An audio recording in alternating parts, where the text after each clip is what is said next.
അശ്വന്ത് വോക്കിന്റെ ഒക്കെ റിവ്യൂ വരാൻ കാത്തിരിക്കുന്നു. കാരണം പലപ്പോഴും ആൾക്കാരൊക്കെ പേടിയോടെ കാത്തിരിക്കണേ. അപ്പൊ നമ്മളൊരു ചെറിയ പടമല്ലേ, നമുക്ക് ആൾക്കാരിലേക്ക് എത്തണമെങ്കിൽ നമുക്ക് ഒന്നാമത് പ്രൊമോഷൻ കുറവ്, പോസ്റ്റേഴ്സ് കുറവ്, അപ്പൊ ആൾക്കാർ അറിഞ്ഞിട്ടില്ല. അശ്വന്ത് വോക്കിന്റെ ഉണ്ണി വ്ലോഗ്സിന്റെ ഒക്കെ റിവ്യൂസ് ആൾക്കാർ എന്തായാലും കാണും. അപ്പൊ അതിലൂടെ അപ്പൊ അത് പ്രതീക്ഷിച്ചിരിക്കുകയാണ് രണ്ടാമത്തെ ദിവസം. വിനായക് വന്നിരുന്ന് എഴുതുന്നവരെ ഞാൻ വിവേക് ഇത് ഫിക്സ് ചെയ്തിട്ടില്ല. പക്ഷെ അവൻ എഴുതിയപ്പോഴാണ് ഇതിനകത്തൊരു ജീവൻ ഉണ്ടായത്. അവന്റെ ചില ബ്രില്യൻസ് ഒക്കെ ഉണ്ടാകും. അപ്പൊ ഹൈ അല്ലേ, അതിലാണ് അവൻ എത്താത്ത കൊമ്പിൽ എന്ന് എഴുതി വെച്ചിരിക്കുന്നത്. അവൻ തമാശക്ക് പറഞ്ഞു, കാരണം എനിക്കവിടെ പാടാൻ പറ്റുന്നില്ല, എനിക്ക് എത്താത്ത കൊമ്പാണ് എന്നൊക്കെ അതിൽ എഴുതി വെച്ചിട്ടുണ്ട്. അവിടെ ഇനി കണ്ണീരൊന്നും വേണ്ട, അവിടെ എത്തും. അങ്ങനെയാണ് അതിനൊരു ജീവൻ ഉണ്ടാകുന്നത്. അപ്പോൾ തന്നെ അവൻ എഴുതിക്കൊണ്ട് പോകുന്നത് പെട്ടെന്ന് വരികയാണ്. അവൻ നിമിഷ കവിയാണ്, അത് പെട്ടെന്ന് വരിക. അത് പുള്ളി ഭയങ്കര രസമാണ്. പുള്ളി അവിടെ ഇരുന്നിട്ട് പുള്ളി പാടിക്കൊണ്ടിരിക്കും. ഞാൻ അവസാനം നിങ്ങളൊന്നും ചുമ്മാ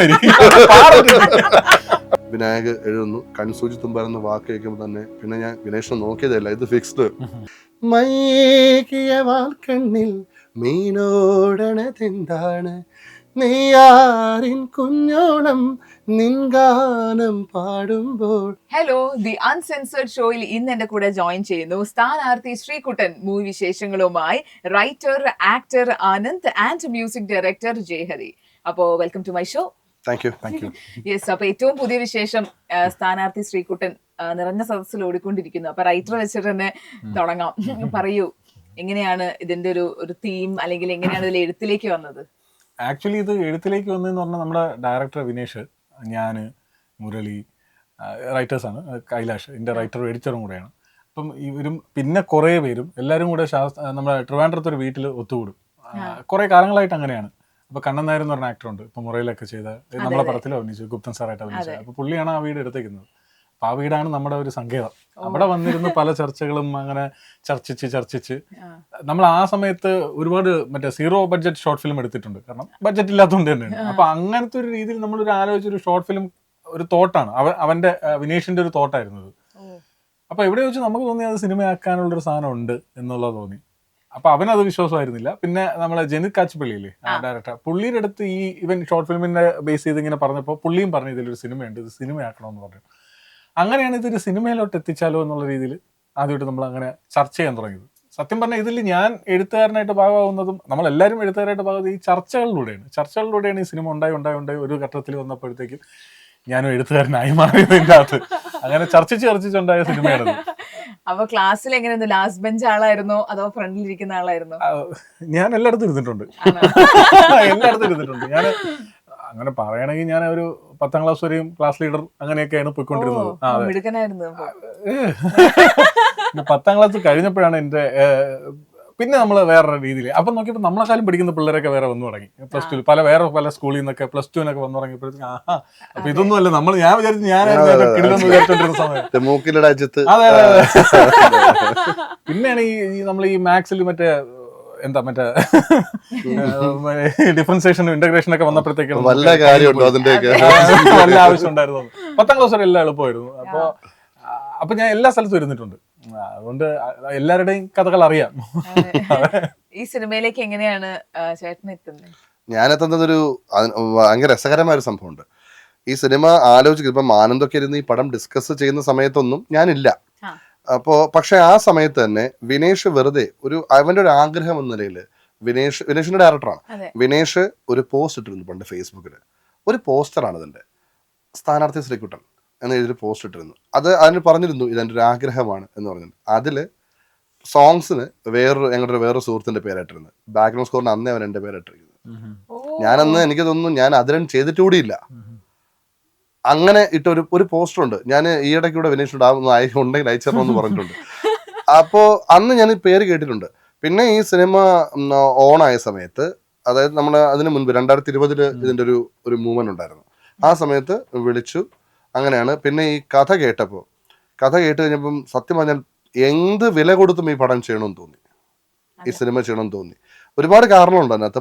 കഥ ഇഷ്ടപ്പെട്ടത് മാത്രമല്ല, എനിക്ക് സത്യം പറഞ്ഞാൽ എന്നിൽ ശ്രീകുട്ടനെ കാണാൻ പറ്റിയിട്ടുണ്ടായിരുന്നു. നേരത്തെ പാർവതി ചോദിച്ച പോലെ തന്നെ ഞാൻ എല്ലാ ക്ലാസ്സിലും ബാക്ക് ബെഞ്ചറായിരുന്നു. അത് പഠിത്തത്തിന്റെ കാര്യം കൊണ്ട് മാത്രമല്ല, അന്ന് ഞാൻ നല്ല ഹൈറ്റ് ആയിരുന്നു. അറിയാലോ, ഈ ഹൈറ്റ് ഉള്ള ആൾക്കാരെ പിടിച്ച് പുറകോട്ട് അതുകൊണ്ട് ഞാനും ബാക്ക് ബെഞ്ചിലായത്. ആണല്ലേ? ബാക്ക് ബെഞ്ചിലാണ് എപ്പോഴും ഇരിക്കുന്നത്. അപ്പോൾ ഈ ടീച്ചർമാരുടെ ഭാഗത്തു നിന്ന്, എല്ലാ ടീച്ചേഴ്സും അല്ല എന്നാലും ചില ടീച്ചേഴ്സ് നമ്മൾ ഈ നല്ല പഠിക്കുന്ന കുട്ടികളായിട്ട് കമ്പയർ ചെയ്തിട്ട് കണ്ടോ ഇവനെ കണ്ട് പഠിക്കണം എന്നൊക്കെ പറയും. നമ്മളെ പലപ്പോഴും എണീപ്പിച്ചിരുന്ന പലപ്പോഴും പഠിക്കാത്തതുകൊണ്ടല്ല, എൻ്റെ ഈ സംസാരം കാരണമാണ്, വായടച്ചിരിക്കാത്തതുകൊണ്ടും കൂടിയാണ്. അപ്പോൾ എണീപ്പിച്ച് നിർത്തുക. അപ്പോൾ എണീപ്പിച്ച് നിർത്തുമ്പോഴെല്ലാം അവിടെ ഇരിക്കുന്ന കുട്ടികൾക്കും വെളിയിൽ പോകുന്ന സാറന്മാർക്കും എല്ലാം ടീച്ചേഴ്സിനൊക്കെ നമുക്കൊരു കാഴ്ചവസ്തുവാണ്. നമ്മളിങ്ങനെ എണീറ്റിരിക്കുക, ബാക്കികളുടെ ഇരുന്ന് സമാധാനമായിട്ട് പഠിക്കുക എന്ന് പറയുന്ന സാധനം. പിന്നെ ഇതിനകത്ത് വേറൊരു കാര്യം, ശ്രീകുട്ടനിൽ പറ്റുന്ന വേറൊരു സംഭവം ഉണ്ടാകും. ഇതിൽ ഈ പെൺകുട്ടികളുടെ പഠിക്കുന്ന നല്ല കുട്ടി ഉണ്ടാകും. മിക്കവാറും കേസുകളിൽ ആ കുട്ടികൾക്ക് ഏറ്റവും ബ്യൂട്ടിഫുൾ കാണാൻ. ഓക്കെ, ഈ പെങ്കൊച്ച് ഞങ്ങളെ മൈൻഡ് ചെയ്യത്തില്ല. ഞങ്ങൾക്ക് എല്ലാവർക്കും ഈ പെങ്കൊച്ചിനെ കണ്ടോണ്ടിരിക്കാനാണ് നമുക്ക് ആഗ്രഹം. ഈ പെങ്കൊച്ച് ഇത് കറക്റ്റായിട്ട് മറ്റേ ഈ പഠിപ്പിസ്റ്റിൻ്റെ അടുത്ത് മാത്രം സംസാരിക്കും. അപ്പോഴേക്കാണ് ഈ പഠിപ്പിസ്റ്റുകളെ മറ്റേ കല്ലെറിഞ്ഞ് കൊല്ലാനൊക്കെ തോന്നുന്ന സംഭവമുണ്ട്. അപ്പൊ ഇത് ഭയങ്കരമായിട്ട് എനിക്ക് ശ്രീകുട്ടനിൽ കാണാൻ പറ്റി. പക്ഷെ അതിന്റെ വേറൊരു ചിന്താഗതിയാണ്. നമുക്ക് സിനിമ കണ്ടുവല്ലോ, അറിയാം. പക്ഷെ നമ്മളിരിക്കുന്ന ഈ പടത്തില് ഈ പഠിക്കുന്ന അമ്പാടി എന്ന ക്യാരക്ടറിനെ ഒരു വില്ലൻ സ്ഥാനത്തല്ല, അമ്പാടി എന്താന്നുള്ളത് മനസ്സിലാവും.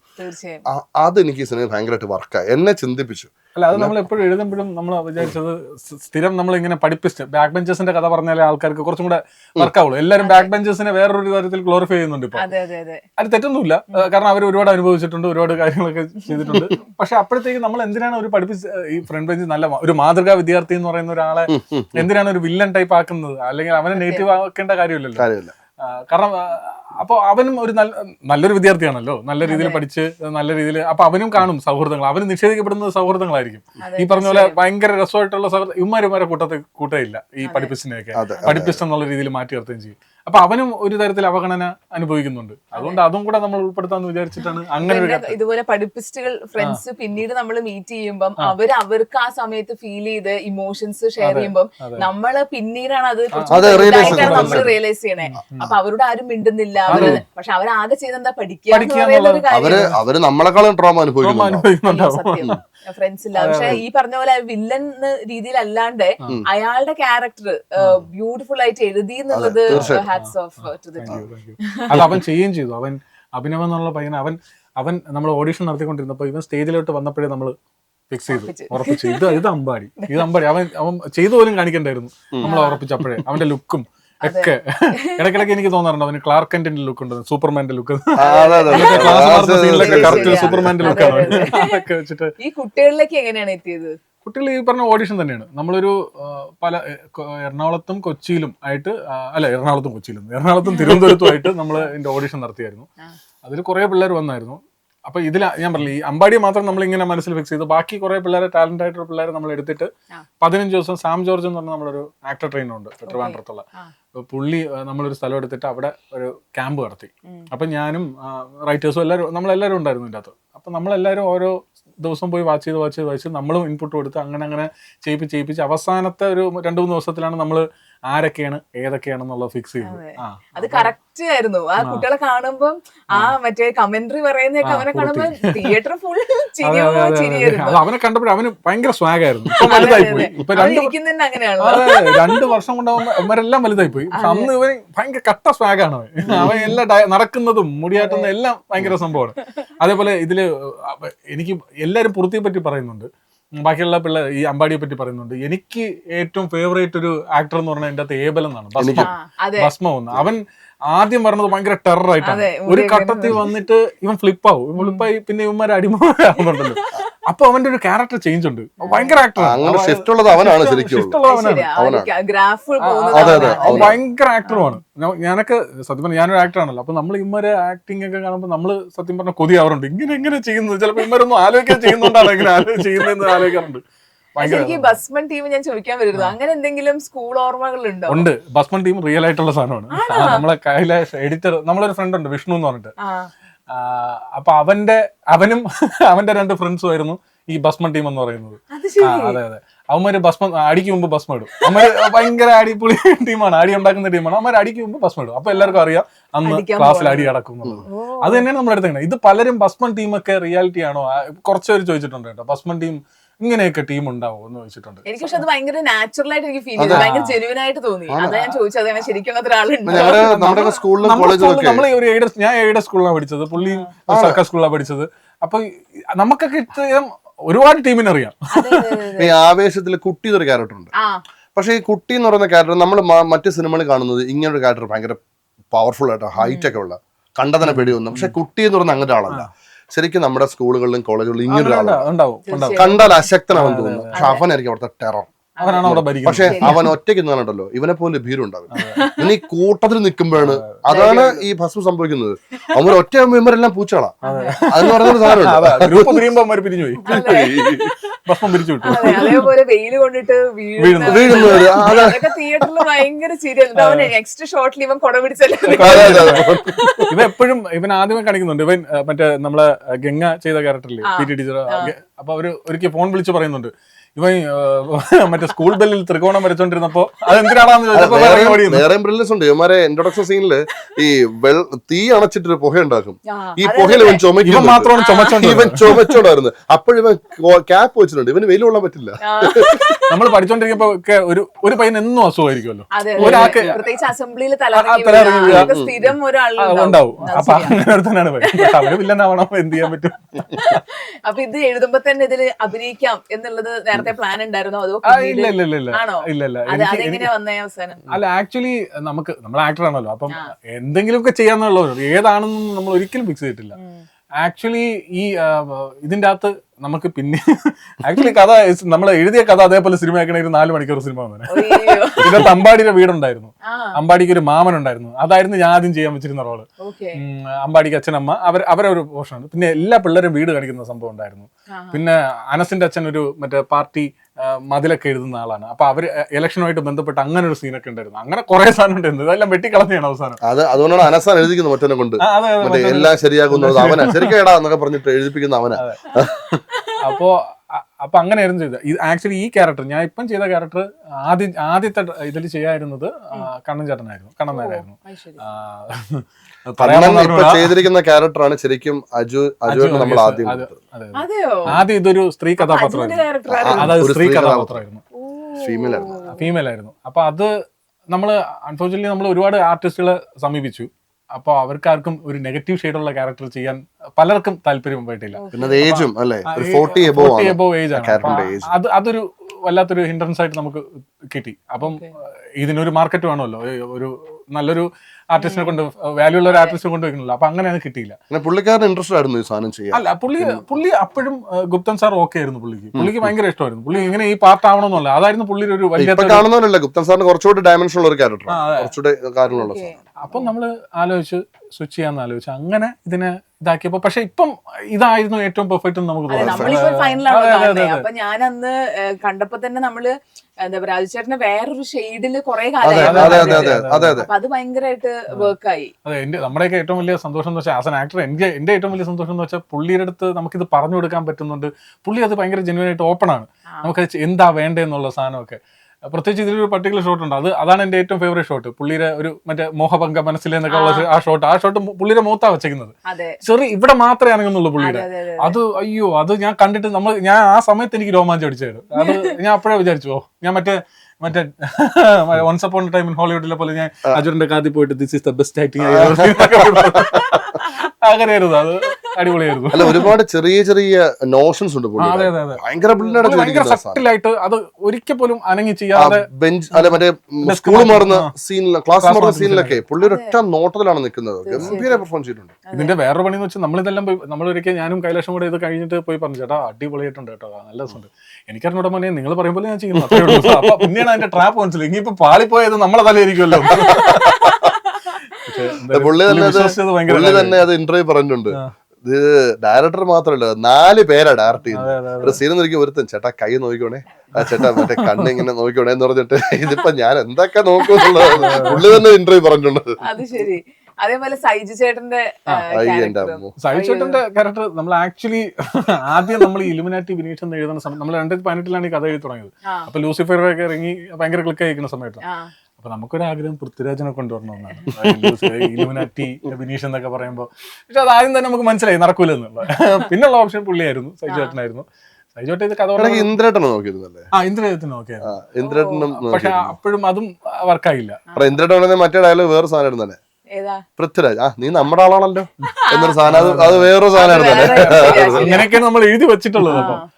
അപ്പോ സൈചേട്ടൻ്റെ അടുത്ത് ആദ്യമേ പറഞ്ഞപ്പോൾ സൈചേട്ടൻ ഭയങ്കര ഇൻട്രസ്റ്റഡ് ആയിരുന്നു. പക്ഷെ പുള്ളിക്ക് ആ സമയം ഭയങ്കര തിരക്കായിരുന്നു, ചെയ്യാൻ പറ്റുമെന്നൊന്നും അറിയില്ല. അപ്പോൾ നമ്മൾ വിനീഷ് വിളിച്ചിട്ട് ചേട്ടാ എങ്ങനെയെങ്കിലും ചേട്ടൻ്റെ ഡേറ്റ് പറഞ്ഞാൽ മതി, നമ്മൾ ചെയ്യാന്ന് പറഞ്ഞു. അങ്ങനെ പുള്ളിയും ഭയങ്കരമായിട്ട് സ്ട്രഗിൾ ചെയ്ത് ഒരു 4 ദിവസം മാറ്റി വെച്ചു. 4 ദിവസം കൊണ്ടാണ് പുള്ളിയുടെ എല്ലാ സീക്വൻസും നമ്മൾ തീർത്തത്.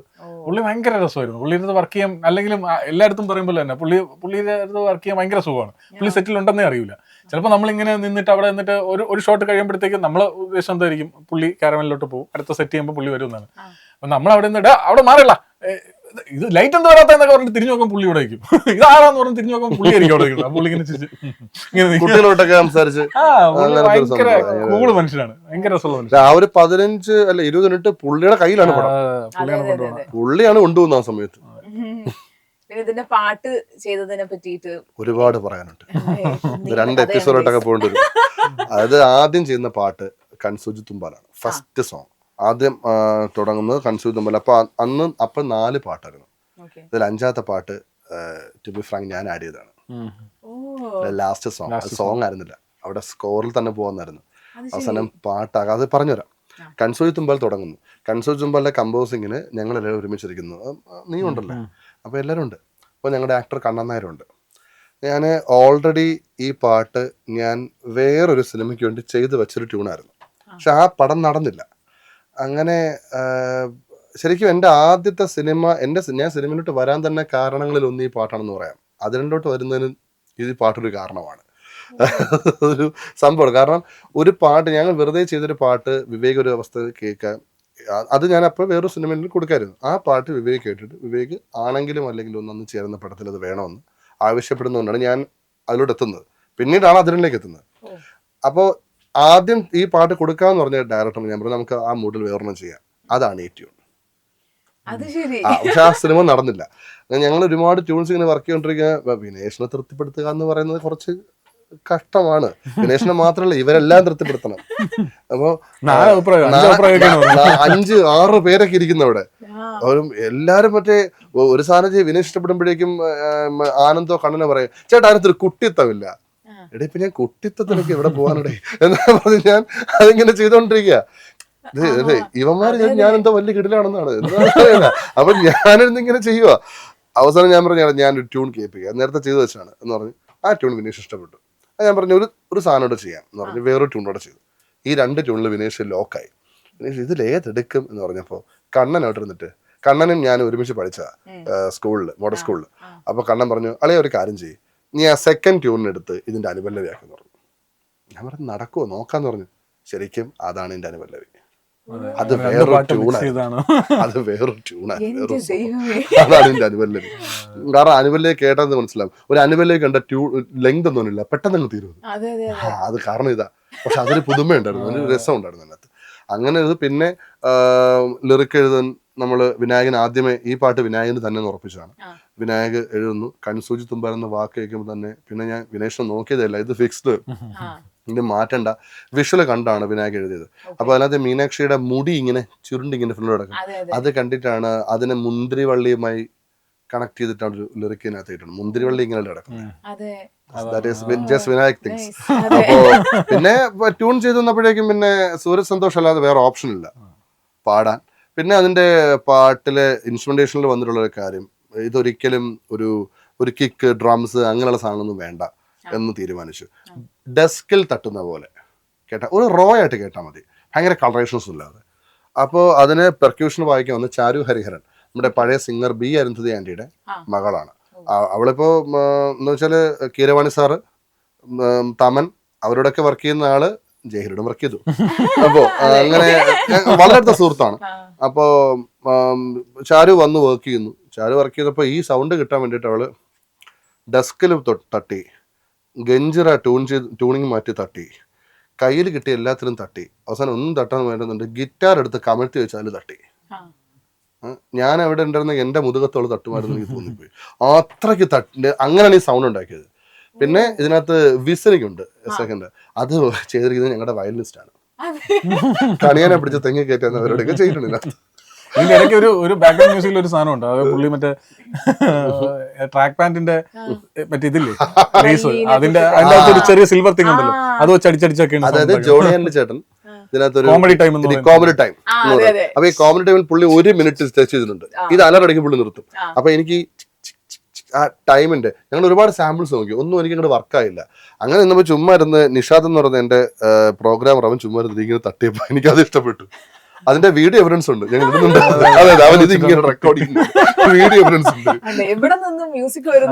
അയ്യോ, ഈ സിനിമയിലെ മ്യൂസിക് വന്ന എല്ലാം ഇങ്ങനെയൊക്കെ തന്നെ, ഇങ്ങനെയൊക്കെ തന്നെ പലതും. ഞങ്ങള് ബാക്ക്ഗ്രൗണ്ട് മ്യൂസിക് കൊടുക്കുന്ന പുള്ളിക്ക് റെഫറൻസ് കൊടുക്കുന്നത് പലപ്പോഴും ഹാൻഡ് സിമ്മറിന്റെ സാധനങ്ങളൊക്കെ ആയിരിക്കും. ചിലപ്പോൾ ആ സ്കൂൾ ഡെസ്ക് മറ്റേ ക്ലാസ് മാറുന്നതിന്റെ സീനൊക്കെ കൊടുത്തേക്കുന്നത്. പുള്ളി ആദ്യം ഇങ്ങനെ നോക്കും, ഓക്കെ ചെയ്യും.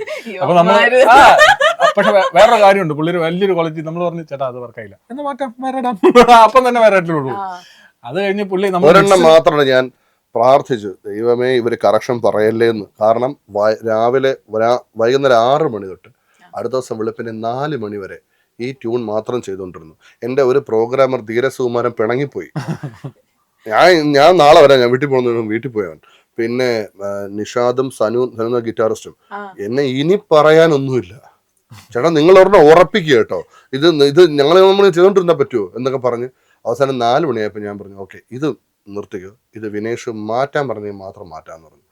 ഇത് വിനേഷ് കണ്ടിട്ടൊരു സമയത്ത് ഞാൻ ഇങ്ങനെ പ്രവർത്തിക്കുന്നത്, ഇത് വർക്കാവണേ, ബാക്കി എന്ത് മാറ്റാൻ പറഞ്ഞാലും കുഴപ്പമില്ല, ഇത് വർക്കാവണം. അവനൊന്നും പറഞ്ഞില്ല. അതാണ് ക്രിക്കറ്റ് സീനോ ഒന്നും പാട്ടല്ല, സ്കോർ ഭസ്മത്തിന്റെ തീം ഇൻട്രോ, അതാണ് ഏറ്റവും അധികം ടൈം എടുത്തത് ഇതിനകത്ത്. അത് കേൾക്കുമ്പോൾ ഭയങ്കര സന്തോഷമുണ്ട്. കാരണം അത്രയും കഷ്ടപ്പെട്ടാണ് ആ സാധനം ചെയ്തത്. ഈ ക്രിക്കറ്റ് കളി സത്യം പറഞ്ഞാൽ അതൊരു 1.5 ദിവസം എടുത്തിട്ടുണ്ട്.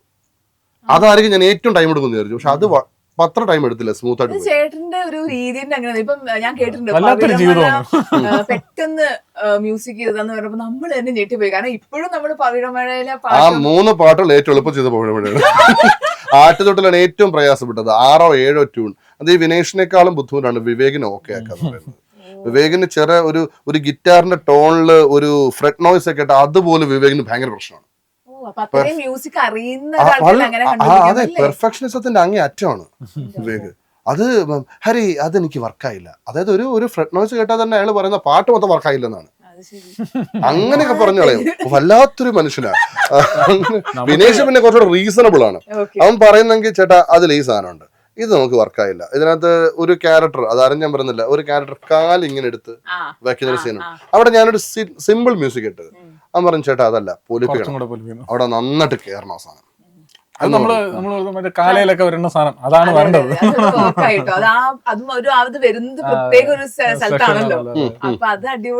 നമ്മള് ചേരിച്ചേട്ടനെ ഈ പറയുന്ന ബാക്ക്ഗ്രൗണ്ട് ഒക്കെ ചെയ്തോണ്ടിരിക്കുമ്പോൾ നമ്മള് ഫൈനൽ മിക്സിന് കേട്ടോണ്ടിരിക്കുമ്പോൾ നമ്മള് മറ്റേ സാധനം, ഞാനും മുരളിയും കലേഷൊക്കെ മറ്റേ ഒരാള് പിയാനോ വെച്ചിട്ട് നമ്മുടെ കടൽത്തീരത്ത് പിയാനോ കത്തിക്കൊണ്ടിരിക്കും.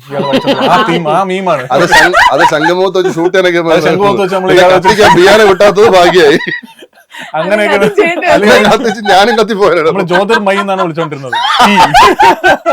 ജ്യോതിർമയി എന്നൊക്കെയാണ് വിളിച്ചോണ്ടിരുന്നത്. ഇപ്പൊ മനസ്സിലായല്ലോ വർക്ക് ചെയ്യാൻ എന്ത് ഈസി ആയിരുന്നു. ഭയങ്കര ഈസി ആയിരുന്നു. നമുക്ക് എന്തുവേണോ പറയാം, ആരടുത്ത് വേണം എന്തുവേണോ പറയാം. എന്ന് വെച്ചാൽ ഈ സിനിമയില് റൈറ്റേഴ്സ്, ഡയറക്ടർ, സിനിമാറ്റോഗ്രാഫർ, പുള്ളി, എഡിറ്റർ ആയാലും ഇതില് സ്റ്റില്ല് ഇതിന്റെ അകത്ത് ലിറിക്സ് എഴുതിയ 3 പാട്ടിന് ലിറിക്സ് എഴുതി 4 പാട്ടിന് അഹല്യാണ്, നമ്മളെ ഫ്രണ്ടാണ്. അവളെ പറയാതിരിക്കാൻ പറ്റില്ല. ഈ സിനിമയുടെ ഒരു നെടുന്തൂണാണ് അഹല്യ. കാരണം കുട്ടികളെ ട്രെയിൻ ചെയ്യാനും ഡയറക്ടറായിരുന്നു, ലിറിക് റൈറ്റർ ആയിരുന്നു. ലിറിക്കില് ആദ്യത്തെ പാട്ടും അവസാനത്തെ പാട്ട്, ലാസ്റ്റത്തെ ക്ലൈമാക്സ് സോങ് അത് എഴുതിയ അഹല്യാണ്. ഗംഭീര ലിറിക്സ് ആണത്, അസാധ്യ ലിറിക്സ് ആണ്. പിന്നെ ഇടയ്ക്ക് ക്രിക്കറ്റ് കളിക്കെല്ലാം ഇടയ്ക്കിടയ്ക്ക് ഒരു മ്യൂസിക് ഉണ്ട്, എല്ലാം എഴുതിയത് അഹല്യാണ്. നമ്മള് സമ്മതിച്ചു കൊടുക്കില്ലെന്നേ ഉള്ളൂ. നല്ല കഴിവുള്ള ഭയങ്കര ടാലന്റാണ്. അപ്പൊ അവള് വന്നിരുന്ന് അവള് കൂട്ടുന്ന ഞാനും ഒരുപാട് കഷ്ടപ്പെടുത്തിട്ടുണ്ട് അവളെ. ഇത് മാറ്റി ഒരു ബുദ്ധിമുട്ടും ഇല്ലാതെ അത് എഴുതി തന്നിട്ടുണ്ട്. പിന്നെ പാട്ടുകളുടെ കാര്യം പറയുമ്പോൾ അവളെ പറയാതിരിക്കാൻ പറ്റില്ല. പിന്നെ എനിക്ക് ഇതിനകത്ത് എടുത്തു പറയാനുള്ള ഒരാളാണ് അവസാനത്തെ പാട്ട് പാടിയ അന്നപൂർണ പ്രദീപ്. ഞാൻ ഈ പാട്ട് ശരിക്കും എന്റെ റെഫറൻസ് എന്ന് പറയുന്നത് ഞാനെടുത്ത റെഫറൻസ് ആണ്. അത് നമ്മുടെ പരിയേരം പെരുമാളില് ക്ലൈമാക്സിൽ വാ റെയിൽ വിട പോലാമ, ഞാൻ വിനേഷോട് ചോദിച്ചു അങ്ങനെ ഒരു പാട്ട് ചെയ്താലോ, എന്നാ സെറ്റ് ആവുമോ നോക്കാം എന്ന് പറഞ്ഞു. കാരണം ആ സീൻ അങ്ങനെ എനിക്കത് കണ്ടിട്ട് സ്കോർ അല്ല ഇവിടെ വേണ്ടത്, നമുക്ക് എന്തോ പറയാനുണ്ട് ഇതിനകത്ത് എന്ന് പറയുന്ന സാധനം അവിടെ വന്നപ്പോൾ ഞാൻ ട്യൂൺ ചെയ്തു, അവള് ലിറിക് എഴുതി. ആ ഞാൻ ട്യൂൺ ചെയ്ത വീഡിയോയും വിനേഷിൻ്റെ കയ്യിലുണ്ട്. ഞാൻ ട്യൂൺ ചെയ്തുകൊണ്ടിരിക്കുന്ന വീഡിയോ ആണ് അത്. അവള് ലിറിക്സ് എഴുതി. അപ്പോൾ ഞാൻ പറഞ്ഞു അന്നപൂർണ പ്രദീപ് എന്നൊരു കുട്ടിയുണ്ട്, അവളുടെ ചില പോഷൻ ഞാൻ കേട്ടിട്ടുണ്ട്, ഞാൻ ഇവരെ കേൾപ്പിച്ചു, അവർക്ക് വർക്കായി. പക്ഷെ അവള് പാടി കഴിഞ്ഞപ്പോഴാണ് ഇത് വേറൊരു തലത്തിലോട്ട്. ഞങ്ങൾ ആദ്യമായിട്ട് ഈ പാട്ട് കേൾക്കുമ്പോൾ നമ്മളെല്ലാരും കണ്ണ് ഒരുമിച്ച് പറഞ്ഞു. ആ സാധനത്തിന്റെ ഫീൽ നമുക്ക് ആ സീന് മനസ്സിലുണ്ടല്ലോ. അത് വേറൊരാള് പാടുന്ന ഇത് വരില്ല ചിലപ്പോൾ. ഈ അവളുടെ ശബ്ദത്തില് ഇത് കേട്ടപ്പോൾ വേറൊരു ഫീലായിരുന്നു. പിന്നെ ഇതിന്റെ ബാക്ക്ഗ്രൗണ്ട് സ്കോറിൽ എനിക്ക് കിട്ടിയൊരു വലിയ ബ്ലെസ്സിങ്, അതാണ് ഞാൻ പറഞ്ഞത്. ഇത് ഈ ഇന്റർവ്യൂവിൽ ഞാൻ ആദ്യം പറയാൻ പോകുന്നത്. ഇതിലൊരു ഗംഭീര ആർട്ടിസ്റ്റ് വർക്ക് ചെയ്തിട്ടുണ്ട്. അതായത് ഗുപ്തൻ സാറിന് കുഞ്ഞെനിക്കൊരു സീനുണ്ട്, അവിടെ ഒരു ലല്ലബൈ ഉണ്ട്. ഈ ഇതാരാ പാടേണ്ടത്, എൻ്റെ മനസ്സിലൊരാളുണ്ട് എന്ന് പറഞ്ഞ് വിനേഷിനോട് പറഞ്ഞപ്പോൾ നടക്കണ കാര്യം പറയണ്ട എന്ന് പറഞ്ഞു. ഞാൻ അദ്ദേഹത്തോട്ട് കോണ്ടാക്ട് ചെയ്തു. ഒരു മടിയും കൂടാതെ ഒരു ബുദ്ധിമുട്ടും കൂടാതെ അദ്ദേഹം പാടിത്തന്നു. നണ്ണദർദാൻ ഔസേപ്പറ്റൻ സാർ. അത് ഭയങ്കര എക്സ്ക്ലൂസീവ് ഔസേപ്പറ്റൻ സാറാണ് ഇത് പാടിയിരിക്കുന്നത്. കാരണം അത് പാടി എനിക്ക് തന്നു പറയുമ്പോൾ എൻ്റെ കണ്ണ് നിറഞ്ഞു പോയി. രണ്ട് കാരണമുണ്ട്. ഒന്ന്, ഔസേപ്പറ്റൻ സാറ് പാടുന്നത് ഞാൻ കേട്ടിട്ടുണ്ട്, ചില ഇന്റർവ്യൂവിൽ കേട്ടിട്ടുണ്ട്. സാറ് പാടുന്ന എനിക്കൊന്നും ആ ഒറിജിനലിനേക്കാളും ചിലതെല്ലാം മികച്ച് നിൽക്കാറുണ്ട്. കമൽ സാറ് എനിക്കൊന്ന് പാതിരാമഴ ഏതോ കമൽ സാറ് പറയുന്നത് കമൽ സാറിന് ഏറ്റവും ഇഷ്ടം ഔസേപ്പൻ സാറ് പാടിയ വേർഷനാണെന്ന് പറഞ്ഞിട്ടുള്ളത് എനിക്ക് ഇവിടെ വായിച്ചിട്ടുണ്ട് ഞാൻ. പിന്നെ ഇദ്ദേഹത്തിന്റെ ഒരു പാട്ട്, അത് മൗനം സ്വരമ, ഇതായിരുന്നു എൻ്റെ ഒരു ചെറിയ ഇൻസ്പിറേഷൻ ആ ട്യൂൺ ചെയ്യാൻ. അപ്പൊ ഇത് സാറ് പാടിയാൽ എങ്ങനെ ഉണ്ടാവും, സത്യം എൻ്റെ കണ്ണ് നിറഞ്ഞു ആ സീനിന്റെ കണ്ടപ്പോഴേക്കും. അത് നമ്മൾ ആദ്യമായിട്ടാണ് പുറത്തുവിട്ടത്. ഔസേപ്പൻ സാറാണ് പാടിയിരിക്കുന്നത്. അപ്പൊ ഔസേപ്പൻ സാറുമായിട്ട് എന്റെ പാട്ട് ഔസേപ്പൻ സാറ് പാടുന്നൊക്കെ പറഞ്ഞ് എനിക്കതൊരു സത്യം പറഞ്ഞ അത് തന്നെ ഒരു റിവാർഡാണ്. നമ്മുടെ പടത്തിന് തന്നെ വലിയൊരു കാര്യമാണ്. ലെജൻഡറി മ്യൂസിക് കമ്പോസർ എന്ന് പറയുന്നത്. അത് പുള്ളിയുടെ ഏറ്റവും വലിയ ഇതും, പുള്ളി ഏതൊക്കെയാണ് റെഫറൻസ് എടുത്തതെന്ന് പുള്ളി തന്നെ പറയും. അല്ലാതെ ആരും പറയാൻ കണ്ടുപിടിക്കും. ഞാൻ തന്നെ എനിക്ക് റെഫറൻസ് എടുക്കുന്ന തെറ്റായിട്ട് എനിക്ക് തോന്നിയിട്ടില്ല. നമ്മൾ വേറെ ഇൻസ്പയർ ചെയ്തിട്ടാണ് ആ ട്യൂണല്ല നമ്മൾ എടുക്കുന്നത്. അതുപോലൊരു പാട്ടുണ്ടാവുക എന്ന് പറയുന്ന ഒരു സാധനമാണ്. ഈ നമ്മുടെ കൺസോജി തുമ്പാലിനൊക്കെ ശരിക്കും റാട്ടി എന്ന് പറയുന്ന ഒരു പാട്ടുണ്ട്. അത് 7up, അയ്യോ എന്റെ പേര് പറഞ്ഞുപോയി. തമിഴില് അങ്ങനെ ഒരു നമ്മുടെ കോക്ക് സ്റ്റുഡിയോ പോലെ വേറൊരു സംഭവം ഉണ്ടായിരുന്നു. അതില് റാട്ടി എന്ന് പറഞ്ഞ ബംബെ ഭാഗ്യ എന്ന് പറഞ്ഞൊരു ഡയറക്ടർ സിംഗർ പാട്ടൊരു പാട്ടുണ്ട്. ആ പാട്ട് എന്നെ ഭയങ്കര ഇൻസ്പയർ ഉണ്ട് ഇത് ചെയ്യാനായിട്ട്. കാരണം അതിൽ യൂസ് ചെയ്തിരിക്കുന്ന എല്ലാം സൈക്കിൾ ബെല്ല്, ബെഞ്ച് പെർക്യൂഷൻസ്, ഇങ്ങനെയുള്ള സാധനങ്ങളാണ്. നമ്മുടെ പാട്ടുകൾ അതൊക്കെ തന്നെ യൂസ് ചെയ്തിരിക്കുന്നത്. അല്ലാതെ ഒരു തരത്തിലും വേറൊരു ഇലക്ട്രോണിക് ടോൺ നിങ്ങൾക്ക് കേൾക്കാൻ പറ്റില്ല. അത് അങ്ങനെ തന്നെ. എന്നാൽ ഇലക്ട്രോണിക് ടോൺസ് മാത്രമുള്ള പാട്ടുകൾ ഇതിനകത്തുണ്ട്. അവസാനം ഈ പാഠത്തിൽ എനിക്ക് കിട്ടിയ ഏറ്റവും വലിയൊരു ഗുണം വെച്ചാൽ എല്ലാ മൾട്ടി ജോണേഴ്സ് എനിക്ക് കൈകാര്യം ചെയ്യുന്നത്. ഞാൻ ഇതുവരെ ഡപ്പാങ്കൂത്ത് ഞാൻ ചെയ്തിട്ടേ ഇല്ല. അതുവരെ ഇതിനകത്ത് ആറാറിലുണ്ട്. ആ നമ്മുടെ കളിയില് ക്രിക്കറ്റ് കളിയില് തീർച്ചയായിട്ടും. പക്ഷെ എന്നിരുന്നിട്ടും നമ്മൾ ഈ സിനിമയുടെ ഇത് കാരണം നമുക്കറിയാലോ, ഇപ്പൊ ഈ സിനിമ നമുക്ക് കണ്ടെത്താൻ അറിയാം, ഒരു വലിയ ബഡ്ജറ്റ് പടമല്ല. പക്ഷെ പല ആർട്ടിസ്റ്റുകളും ഇതിന് വേണ്ടിയിട്ട് നമുക്ക് ഭയങ്കര സഹകരിച്ചിട്ടുണ്ട്. ഞാൻ സന്ദീപ് വെങ്കടേഷ് എന്നാണ് പെർക്യൂഷൻസ് വായിച്ചത്. അപ്പം പുള്ളിയുടെ ഒറിജിനൽ പേയ്മെന്റ് നമുക്ക് കൊടുക്കാൻ പറ്റില്ല. ഞാൻ പറഞ്ഞു, ചേട്ടാ അത് ഇങ്ങനൊരു സിനിമയാണ്, നമുക്ക് നോക്കാന്ന് പറഞ്ഞിട്ട് പുള്ളി സ്റ്റുഡിയോയിൽ വന്നിട്ട് ഈ വിഷ്വല് കണ്ടു. ഇത് പൊളിയായിട്ടുണ്ടല്ലോ. ഇത് നമുക്ക് എന്ന് പറഞ്ഞിട്ട് പുള്ളിയുടെ കൂടെ വന്ന വേറൊരു ആർട്ടിസ്റ്റ് ഉണ്ട്. അദ്ദേഹം വെറുതെ വന്ന അദ്ദേഹം കൂടെ ഇരുന്ന് വായിച്ചു. ആ സിംഗിൾ പേയ്മെന്റിൽ ഒരു 2 രൂപ വായിച്ചു. അങ്ങനെ ഒരുപാട് പേരോട് നന്ദി പറയാനുണ്ട്. സൈ ചേട്ടനായാലും അജു ചേട്ടനായാലും ജോണി ചേട്ടനായാലും എല്ലാവരും അവർ വാങ്ങിക്കുന്ന എമൗണ്ടിൽ നിന്ന് കുറച്ചാണ് ചെയ്തിട്ടുള്ളത്. ജോണി ആന്റണി ചേട്ടൻ അവസാനം പോകാൻ നേരത്ത് എനിക്ക് ഇത്രയും കുറച്ച് മതി, പറഞ്ഞ പൈസയിൽ നിന്നും കുറച്ച് ഇത്രയും മതി എന്ന് പറഞ്ഞിട്ടാണ് പോയത്. അപ്പൊ അത്രയും എല്ലാരും ആ രീതിയിൽ ഇത് കലയിൽ മാത്രം നടക്കുന്ന ഒരു തീർച്ചയായിട്ടും സംഭവം അല്ലേ? 100%. എല്ലാവരും ഒരുമിച്ചൊരു സാധനത്തിന് അതെ, വേണ്ടി അതുകൊണ്ട് work നമ്മൾക്ക് ചെയ്യാന്ന് പറയുന്നത്. ഒരിക്കലും ഇപ്പോ അത് ഇപ്പൊ നമുക്കായിരുന്നാലും മന്മഥനോ എനിക്കോ വിനേഷിനോ ആയിരുന്നാലും ഈ സിനിമയുടെ വിജയം നമ്മൾ ഒരാളുടേതാണെന്ന് ഒരിക്കലും വിശ്വസിക്കാൻ പറ്റില്ല. അതെ. നമ്മുടെ ഏറ്റവും വലിയ സന്തോഷം എന്ന് പറഞ്ഞാൽ നമുക്ക് ഈ പറഞ്ഞ പോലെ വിനേഷ് ആയാലും നമ്മളായാലും അനൂപായാലും എല്ലാവരും നമ്മൾ ആ ടീമിലുള്ളവരാണ്. അവരെ വെച്ച് തന്നെ ഈ സിനിമ ചെയ്യാൻ പറ്റിയെന്നുള്ളതാണ്. നമ്മളൊരു ഷോർട്ട് ഫിലിം എടുക്കുന്നതിന്റെ ഒരു വലിയൊരു വേർഷനാണ് നമ്മൾ ഈ സിനിമയിൽ എടുത്തത്. നമ്മളെ ആൾക്കാരെ വെച്ച് തന്നെ നമുക്ക് സിനിമ ചെയ്യാൻ പറ്റിയെന്നുള്ളത് ഭയങ്കര സന്തോഷമുള്ള കാര്യമാണ്. ഇത്രയും നിങ്ങളുടെ ഹോൾ അതാണ് ഹാർട്ടും എന്താ പറയാ പാഷനും ഒക്കെ വെച്ചൊരു സിനിമ ചെയ്ത് അതിൽ നിന്ന് ഇതുപോലെ നല്ല നല്ല അഭിപ്രായങ്ങൾ കേൾക്കുമ്പോൾ ഭയങ്കര മാത്രം സന്തോഷമുണ്ട്. അത് ഒരുപാട് കാര്യമുണ്ട്. എനിക്ക് പേഴ്സണലി അതിനുശേഷം ഞാൻ ഇത്രയും സിനിമകൾ ചെയ്തിട്ട് അതിനുശേഷം ഇപ്പോഴാണ് ഇപ്പം അശ്വന്ത് കോക്കായിരുന്നാലും ഉണ്ണിയായിരുന്നാലും തിരുവനന്തപുരനായിരുന്നാലും ഇവരെല്ലാരും എന്റെ പേരെടുത്ത് പറയുന്നുണ്ട്. ഇപ്പോൾ ചില സിനിമകളിലൊക്കെ മ്യൂസിക് കൊള്ളാമായിരുന്നു എന്നേ പറഞ്ഞു പോകുന്നുള്ളൂ. ഇതെന്റെ പേരെടുത്ത് പറയുന്നുണ്ട്. അതൊക്കെ എന്നെ സംബന്ധിച്ച് വലിയ കാര്യമാണ്. അശ്വന്ത് കോക്കിന്റെ ഒക്കെ റിവ്യൂ വരാൻ കാത്തിരിക്കുകയായിരുന്നു. കാരണം പലപ്പോഴും ആൾക്കാരൊക്കെ പേടിയോടെ കാത്തിരിക്കണായിരുന്നു. നമ്മളും പേടിയായിരുന്നു. പക്ഷെ പുള്ളി നമുക്ക് എവിടെ നിന്നും അറിഞ്ഞു, നമ്മൾ ഫസ്റ്റ് ഡേ പുള്ളി കണ്ടു എന്നുള്ള അറിഞ്ഞു. അപ്പൊ നമ്മളൊരു ചെറിയ പടമല്ലേ, നമുക്ക് ആൾക്കാരിലേക്ക് എത്തണമെങ്കിൽ നമുക്ക് ഒന്നാമത് പ്രൊമോഷൻ കുറവ്, പോസ്റ്റേഴ്സ് കുറവ്, അപ്പൊ ആൾക്കാർ അറിഞ്ഞിട്ടില്ല. അപ്പൊ നമുക്ക് ആൾക്കാരിലേക്ക് എത്തിക്കാനാണെങ്കിൽ ഇവരുടെ റിവ്യൂസ് ആണ്, അശ്വന്ത് കോക്കിന്റെ ഉണ്ണി വ്ലോഗ്സിന്റെ ഒക്കെ റിവ്യൂസ് ആൾക്കാർ എന്തായാലും കാണും. അപ്പൊ അതിലോട്ട് അപ്പൊ അത് പ്രതീക്ഷിച്ചിരിക്കുകയാണ് രണ്ടാമത്തെ ദിവസം. അപ്പൊ അത് വന്നതിന് ശേഷം ഭയങ്കര രസമായി. അതിന് ശേഷം നന്നായിട്ട് അപ്പായി.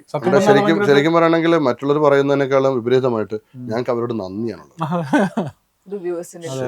അല്ല ഇവര് തന്നെ നമ്മളൊരു മോശപ്പെടുത്താൻ നമ്മളെ കൊല വിളിക്കുകയും ഉറപ്പാണ്. അത് വേണമല്ലോ. അത് അതിന്റെ കാരണം നമ്മുടെ സിനിമയിൽ ഇപ്പോ ആള് കേറുന്നുണ്ടെങ്കിൽ അതിന്റെ ഏറ്റവും വലിയൊരു കാരണം ഇത് തന്നെയാണ്. ഏറ്റവും വലിയ സന്തോഷം ഇതിന്റെ വേറൊരു സൈഡ് ഇതും ഉണ്ടെന്നുള്ളത്.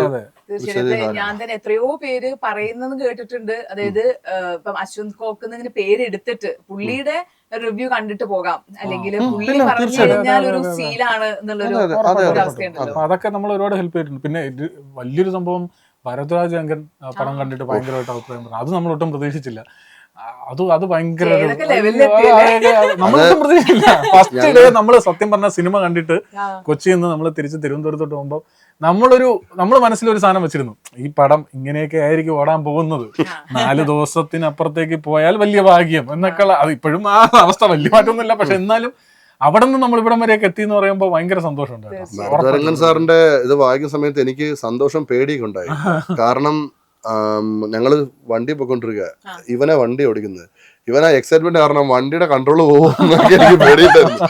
ഇപ്പം ആനന്ദ് അങ്ങനെ അയ്യോ എനിക്ക് അമ്മോ എന്നൊക്കെ പറഞ്ഞു ഞാൻ വണ്ടി ഫ്രണ്ട് അത് ഭയങ്കര. അല്ല നമ്മള് സത്യം പറഞ്ഞ തലേ ദിവസം വന്നപ്പോഴും നമ്മളിങ്ങനെ പടം ഇങ്ങനെയൊക്കെ ആയിരിക്കും കേട്ടോ, നമ്മൾ തന്നെ നമ്മളെ പറഞ്ഞ് പരുവപ്പെടുത്തുമല്ലോ. 2-ാം ദിവസം ചിലപ്പോൾ 3-ാം ദിവസം വീഴുമായിരിക്കും, പിന്നെ ഇതാവും ഹോൾഡ് ഓവർ ആവും എന്നൊക്കെ പറഞ്ഞ്. പക്ഷെ എന്തോ ഇതുവരെ കുഴപ്പമില്ലാതെ പോകുന്നുണ്ട്. ഇപ്പം കഴിഞ്ഞ ദിവസങ്ങളിലൊക്കെ ആൾക്കാർ വീണ്ടും കൂടി. കഴിഞ്ഞ ദിവസം ഒരുപാട് കോൾ വന്നു. ഇന്നലെ ഏറ്റവും വലിയൊരു കോള് മാലാപർവ്വത ചേച്ചി വിനേഷിനെ വിളിച്ചിരുന്നു. അയ്യോ പുള്ളിക്കാരിയുടെ വോയിസിലെ എക്സൈറ്റ്മെന്റ് ഭയങ്കര. പുള്ളി FB-ൽ കവർ പിക്ചറൊക്കെ നമ്മളെ പടത്തിന്റെ പോസ്റ്റർ ഇട്ടു. അയ്യോ അത് പുള്ളിക്ക് ഭയങ്കര എക്സൈറ്റഡ് ആയിരുന്നു. പുള്ളി സംസാരിച്ചപ്പോഴൊക്കെ അയ്യോ അടിപൊളി വിനേഷ് എന്നൊക്കെ പറഞ്ഞിട്ടാണ് സംസാരിച്ചത്. കോൾസ് വരുന്നു, മെസ്സേജസ് വരുന്നു. ആസിഫിക്ക, ഞാനും ആസിഫിക്കയും കൂടെ ഒരു പടം ചെയ്തായിരുന്നു. അപ്പൊ ആസിഫിക്ക എന്നെ ഇപ്പം പുള്ളി പടം കണ്ടില്ല, പക്ഷെ പുള്ളി ഇങ്ങനെ പറഞ്ഞു, എടാ നല്ല റിപ്പോർട്ടുകൾ വരുന്നുണ്ടല്ലോ, അടിപൊളി, ആള് കുറവാണെങ്കിലും കുഴപ്പമില്ല, ഈ പറയുന്ന പോലെ നല്ല പടം ചെയ്തെന്നുള്ള സാധനം ഉണ്ടല്ലോടാ, കീപ് മൂവിങ് ഓൺ എന്നൊക്കെ പറഞ്ഞ് പുള്ളി ഇവിടെ ഇല്ല, അല്ലെങ്കിൽ കാണാൻ ശ്രമിച്ചേനെ. അങ്ങനെ എല്ലാവരും ഇന്നലെ ഞാൻ വഴി വെച്ച് സുഗീതാരനെ കണ്ടു, നമ്മള് ഓർഡിനറി. പുള്ളി ഇങ്ങോട്ട് വന്ന് സംസാരിച്ചു. പുള്ളിയുടെ അച്ഛൻ കണ്ടു, പുള്ളി കണ്ടില്ല. പുള്ളിയുടെ അച്ഛൻ കണ്ടിട്ട് പുള്ളിയുടെ അടുത്ത് പറഞ്ഞു ഇത് മിസ് ചെയ്യല്, നല്ല പടമാണെന്ന് പറഞ്ഞു. അപ്പൊ അങ്ങനെയൊക്കെ കുറെ മൊമെന്റ്സ് ഉണ്ടാവുന്നുണ്ട് ഈ പടം കൊണ്ട്, നമ്മൾ പ്രതീക്ഷിക്കാത്തതിന്റെ അപ്പുറം. എഫേർട്ട് പേ ഓഫ് ചെയ്തെന്ന് പറയുന്ന ഒരു ഇപ്പം ഓരോ പാട്ടുകൾ ചെയ്യാൻ വേണ്ടിട്ട് ഇങ്ങനെ റെഫറൻസസ് തരില്ലേ. ഇപ്പം റീല് തുറന്നു നോക്കി കഴിഞ്ഞാല് ഇപ്പൊ ഒരു പെൺകുട്ടിയുടെ കല്യാണം കഴിഞ്ഞ് പോകുമ്പം അച്ഛനും ഒരു മകളും തമ്മിലുള്ള ഒരു ബന്ധത്തില് ആട്ടുതൊട്ടിലായിരിക്കും, അല്ലെങ്കിൽ ഒരു കുട്ടി ജനിച്ചു കഴിയുമ്പോഴുള്ള റീലിൽ ആട്ടുതൊട്ടിലായിരിക്കും. അപ്പൊ ഇപ്പോഴും ആളുകൾ ചേട്ടൻ ചെയ്ത പാട്ടുകള് റീലായിട്ടും പാടിക്കൊണ്ട് നടക്കുകയൊക്കെ ചെയ്യുമ്പം ആ ഒരു ഡിഫറെന്റ് ഫീലാണ്. അപ്പൊ എങ്ങനെയായിരുന്നു ആട്ടുതൊട്ടിലുണ്ടായ ഒരു ഏറ്റവും കൂടുതൽ സമയം എടുത്ത് അതിനാന്ന് പറഞ്ഞു? സമയമല്ല, ഒരുപാട് ട്യൂൺസ് ഫിക്സ് ചെയ്തിരുന്നു. അപ്പം എനിക്ക് നേരത്തെ പറഞ്ഞ റെഫറൻസ് തന്നു വിവേക്. തന്ന റെഫറൻസുകള് താമര കണ്ണു നുറങ്ങണം, പിന്നെ താലോലമ്പും പെയ്തലേ, പിന്നെ കാതലനിലെ കൊല്ലയിലെ അതുപോലെ പാട്ട്.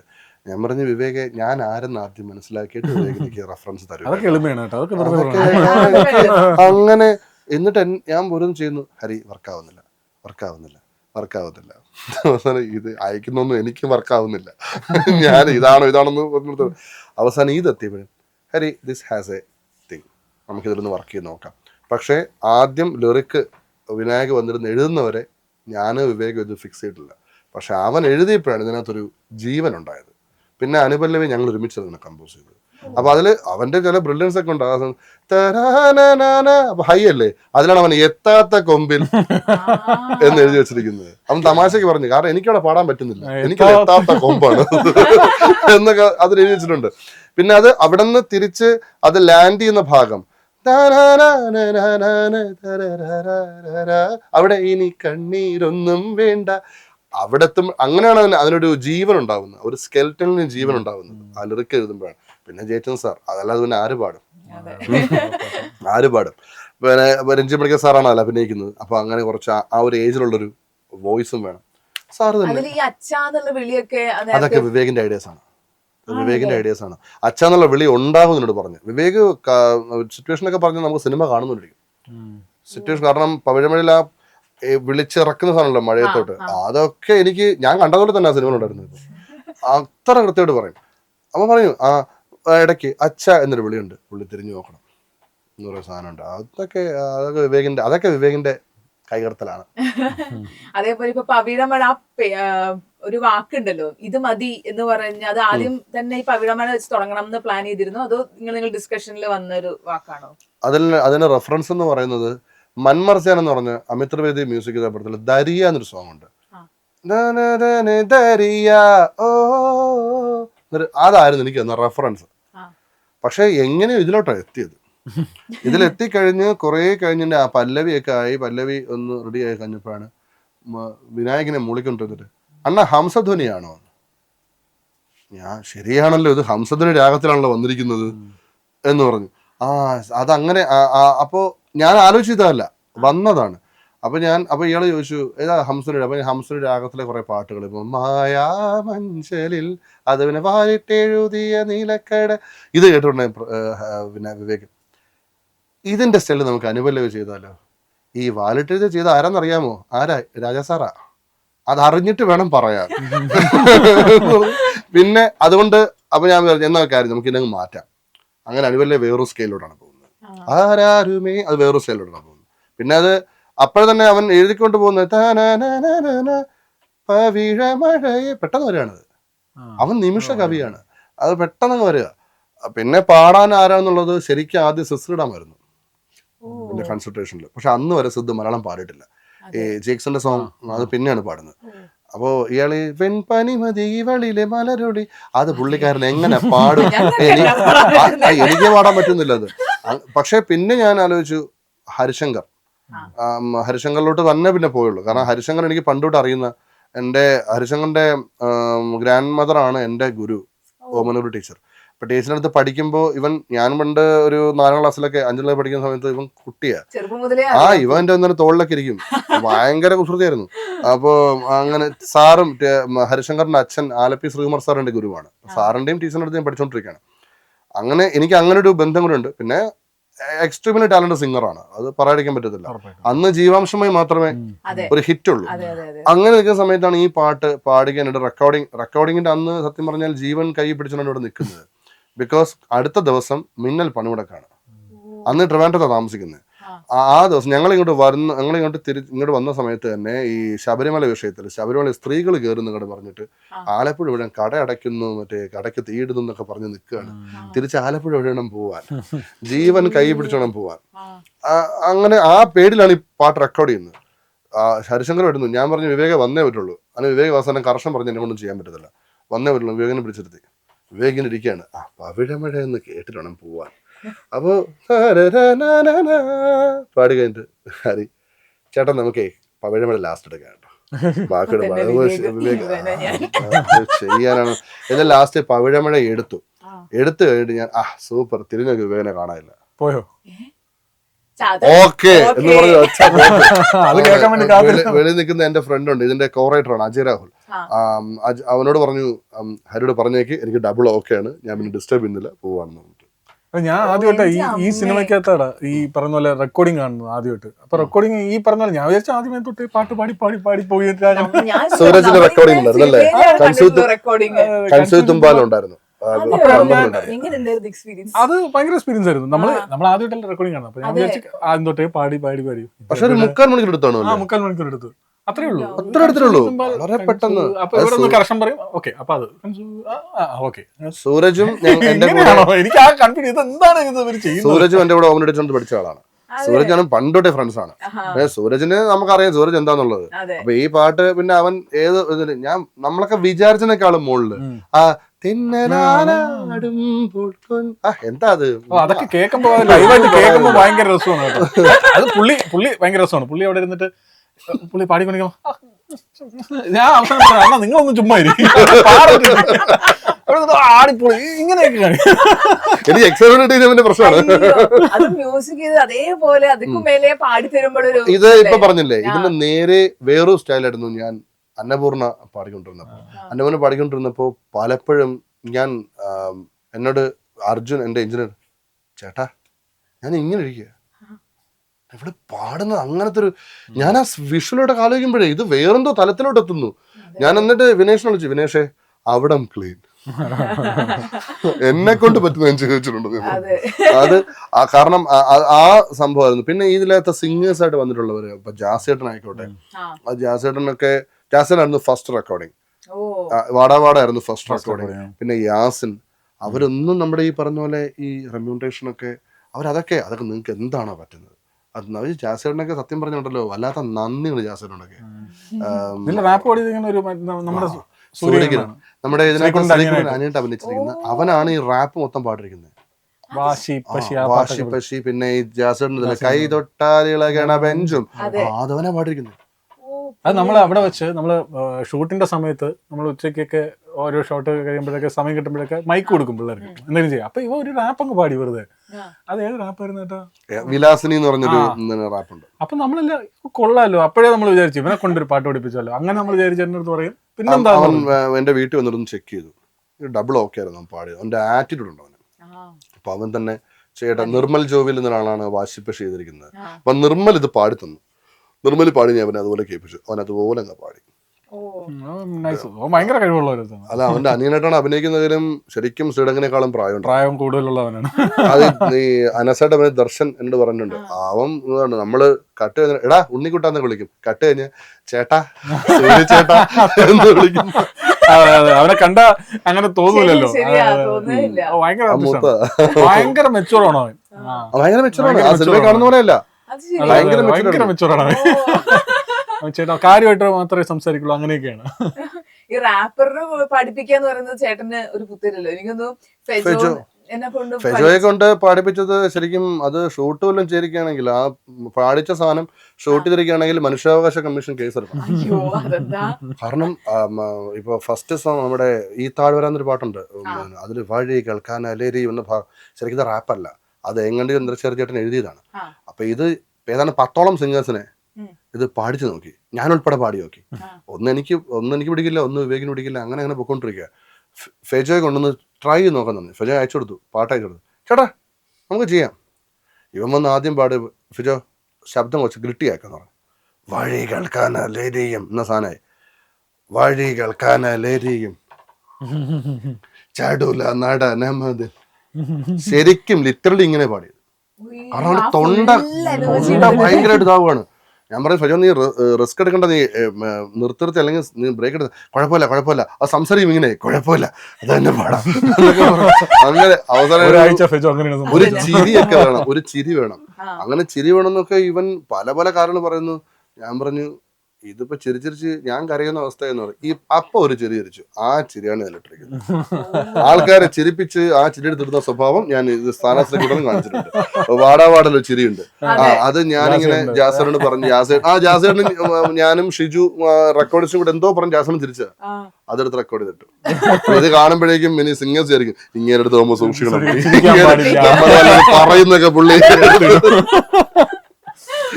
ഏറ്റവും കൂടുതൽ സിനിമയ്ക്കകത്ത് പാടിക്കണം പുള്ളിയാ. അതിന്റെ അകത്ത് പല പല വോയിസിൽ പല സാധനങ്ങൾ പല അതുകൊണ്ട് record ചെയ്തിട്ടുണ്ട്. അതുകൊണ്ട് ഔസഫിൻ സാറോട് വരണമെന്ന് പറഞ്ഞത്. കാരണം എല്ലാം ഞാൻ തന്നെ പാടിക്കൊണ്ടിരിക്കുന്നത് ഒരു കണ്ടീഷൻ. പുള്ളി താരാട്ട് പാട്ടും കൂടെ പാടിയിരുന്നെങ്കിൽ പുള്ളി അവനല്ല നമുക്ക് വേണ്ടി ഒരു പാട്ട് ഏതെങ്കിലും തന്നെ ഞാൻ പാടുമ്പോ ആദ്യം പറയാം, ബാക്കിയുള്ള ഒരാൾ പാട്ട് പാടുമ്പോ എനിക്ക് ലിറിക്സ് തെറ്റാറില്ല, എന്റെ പാട്ട് പാടുമ്പോ. ഓക്കെ, നേരത്തെ താഴെ അതെ ഓക്കെ, സോറി വിനായക്. നല്ലോമൽ ചെണ്ടാണ്, ചേരുള്ളൊരു പെണ്ണാണ്, മയക്കിയ വാൽക്കണ്ണിൽ മീനോടണതെന്താണ്, നെയ്യാറിൻ കുഞ്ഞോളം നിൻഗാനം പാടുമ്പോൾ, നെയ്യാമ്പൽ പൂ പോലും നിൻ ചന്തം തേടുമ്പോൾ, രാവെല്ലാം ഞാൻ കാണും സ്വപ്നം നീയാണ്, ഒരു കൺസൂചിത്തുമ്പാൽ മെല്ലെ നിന്നെ നീ മുണ്ടുന്നു, മിണ്ടാട്ടം മിണ്ടാതേതു കിന്നാരം ചൊല്ലുന്നു, മണിമുത്തേ നീ മുന്നിൽ വന്നാൽ എൻ ലോകം മാറുന്നു, ചങ്ങാത്തം കൂടാൻ ഞാനും പിന്നാലെ കൂടുന്നു. അടിപൊളി. ഇപ്പം ചേട്ടൻ പറഞ്ഞ് ഞാൻ കേട്ടിട്ടുണ്ട്, ചെറുപ്പം ഈ ആക്ഷൻ ഹീറോസിന്റെ ഭയങ്കര ഫാനായിരുന്നു. പിന്നെയാണ് മെയിൻ ഇപ്പൊ മോഹൻലാൽ, മമ്മൂട്ടി എന്നൊക്കെ പറയുന്ന പേരുകളിലേക്ക് വന്നത്. അപ്പൊ അങ്ങനെ ഇഷ്ടമുള്ള ഒരാള് ഫുൾ ഓൺ ആക്ഷൻ പടം ചെയ്യണം എന്ന് ആഗ്രഹമുണ്ടോ? ഫുൾ ഇടി അടി? എനിക്കോ? എന്താ അഭിനയിക്കാനാണോ? അഭിനയിക്കാൻ താല്പര്യമുണ്ട്. എനിക്ക് നല്ലൊരു വില്ലൻ വേഷം ചെയ്യണമെന്ന് ഭയങ്കര ആഗ്രഹമുണ്ട്. എനിക്ക് എപ്പോഴും അതിന്റെ ഓപ്പോസിറ്റ് ഇരിക്കണമെന്നാണ് ആഗ്രഹം. ആ ഒരു ടൈപ്പിലുള്ള ഒരു നല്ല രാമേന്ദ്രൻ വില്ലനായിരുന്നല്ലോ. അല്ല, ഞാൻ പറഞ്ഞ ഈ ആക്ഷൻ ഓറിയന്റഡ് പടങ്ങളിൽ ഒരു വില്ലൻ സാധനം ചെയ്യണമെന്ന് ഭയങ്കര ആഗ്രഹമുണ്ട്. അതെ, അത് എപ്പോഴും ഒരു ഡ്രീമാണ്. അതുടനെ ഉണ്ടാവട്ടെ. ഉണ്ടാകുമ്പോ ഞങ്ങൾക്കെല്ലാം തിയേറ്ററിൽ നിന്നിട്ടെ എറിയാനൊക്കെ ഉള്ള സാധനമാണ്. കല്ലല്ല,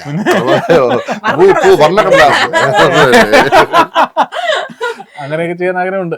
അതേപോലെ പണ്ട് അത്യാവശ്യം കുറച്ച് മിമിക്രി കാണിക്കുന്നു സുരേഷ് ഗോപി. അത്യാവശ്യം അടിപൊളി കാണിക്കും. ആണല്ലേ? ചേട്ടാ നമ്മള് സുരേഷ് ഗോപിയുടെ ഒരു സുരേഷ് ഗോപി ഒന്നും ഞാൻ ചെയ്തിട്ടില്ല. അത് പണ്ട് UKG പഠിച്ചോണ്ടിരുന്ന. അല്ല, ഞാൻ മിമിക്രി സീരിയസ്ലി ഇട്ടിട്ട് കുറെ കാലമായി. സ്കൂളിലൊക്കെ ചെയ്യുമായിരുന്നു. പ്രകാശ് രാജിനെ ചെയ്യാം. അയ്യോ, എന്താവോ முப்பத்தொரு கொலை பண்ணிருக்கேன். 31 கொலை. எவனும் சாட்சி சொல்ல மாட்டாங்க. இந்த முத்துப்பாண்டி மேல பயம். இது வரைக்கும் எவ்வளவு பொம்பளை பார்த்துருக்கேன் தெரியுமாடி? ஆனால் ஒன்றும் துட்டு கூட பார்த்துருக்கா இல்லைல்ல? ஏன் தெரியுமா? I love you. I love you செல்லம். അത് തന്നെ എടുത്തോന്നല്ലേ, അത് ഭയങ്കര സംഭവം. Best performance. അതിൽ തന്നെ മറ്റേ നമ്മുടെ അന്യനില് അതും ഭയങ്കര സാധനമാണ്. ആ വില്ലൻ ഭയങ്കര സാധനമാണ്. കാരണം ആ പെൺകുട്ടി തൊട്ടുകൂടെ നോക്കിയിട്ടില്ല. കാരണം നായകനേക്കാൾ കൂടുതൽ ഇതാണ് എക്സാക്ട് ഡയലോഗ്. നായകനേക്കാൾ കൂടുതൽ നായികയെ പ്രണയിക്കുന്ന വില്ലനാണ്.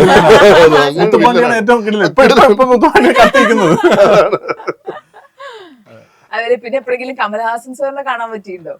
അയ്യോ, ഞാൻ നമുക്ക് ഇപ്പം കമലഹാസൻ സാറിനെ കാണാൻ ട്രിവാൻഡ്രത്ത് പുള്ളി പലപ്പോഴും വന്നിട്ടുണ്ട്. ഈ ഇടയ്ക്ക് പുള്ളിക്ക് കേരളം ഭയങ്കര ഇഷ്ടമുള്ള ഒരു സ്ഥലമാണല്ലോ. അപ്പോൾ നമുക്ക് വേണമെന്ന് വെച്ചാൽ പുള്ളിയെ നമുക്ക് ദൂരെ നിന്ന് കാണാം. പക്ഷെ എനിക്ക് എൻ്റെ ഒരു അതിമോഹമാണോ ആഗ്രഹമാണോ എന്നൊന്നും അറിയില്ല. എനിക്ക് പുള്ളിയെ കാണുമ്പോൾ പുള്ളിക്ക് എന്നെ അറിയാതിരിക്കണമെന്നൊരു ആഗ്രഹമുണ്ട് എനിക്ക്. അങ്ങനെ അന്നേ എനിക്ക് കാണാൻ താല്പര്യമുള്ളൂ പുള്ളിയെ. അതെ, അപ്പോൾ എന്നിട്ട് ഞാൻ പറയണം ഞാൻ ഇങ്ങനെ ആയതിന് കാരണം നിങ്ങളാണ് എന്ന് പറയണമെന്ന് എനിക്കുണ്ട്. ആ ഒരു സമയത്ത് ഞാൻ ചത്താലും എനിക്ക് കുഴപ്പമില്ല. ആസിഫൊക്കെ പറഞ്ഞ കേട്ടിട്ടുണ്ട്, കമലഹാസൻ സാറിനെ കാണാൻ പോകുമ്പോ ഞാൻ മനസ്സിലാലോചിച്ചത് ഏത് സിനിമ ഞാൻ ഇതിൽ അഭിനയിച്ച ആളാണ് എന്ന് പറയുമ്പോ ഒരു സിനിമ പറയണല്ലോ, അത് ഏത് സിനിമ ഞാൻ പറയുമെന്ന് ആലോചിച്ച മൊമെന്റിൽ എനിക്ക് പെട്ടെന്ന് എന്റെ ഇനി എത്രമാത്രം കരിയർ കൊണ്ടുപോകാം അല്ലെങ്കിൽ അങ്ങനെ ഒരു ഫുൾ എന്റെ മനസ്സിലേക്ക് വന്നു എന്ന്. അപ്പൊ അതെനിക്ക് തോന്നുന്നു ചേട്ടൻ ഇത് പറഞ്ഞപ്പോ എനിക്ക് പെട്ടെന്ന് അത് കണക്ട് ആയി.